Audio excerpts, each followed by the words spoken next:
gi achije mamoko kata oyo. Kawawuok Mombasa, wayudo ni duol mochung' ne riwo wi oganda jo Kenya pacho ka NCIC sani koro jiwo twak e kind sirkal kod Azimio.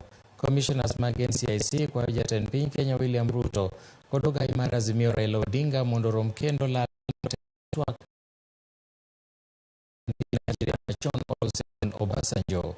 NCIC jiwo ni piny Kenya osewito thuolo malach mar keto kwe madipo ka ne oreso chenro mag dongruok ma pacho ka. Omiyo jotelogo ok onego keth saa kata matin e neno ni twak odhi nyime e yo makare.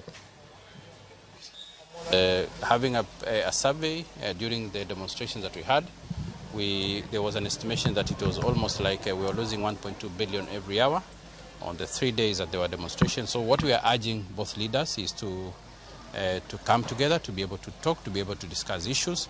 But what we'd like to urge the politicians is that they should be able to respect the constitutional processes that have been put.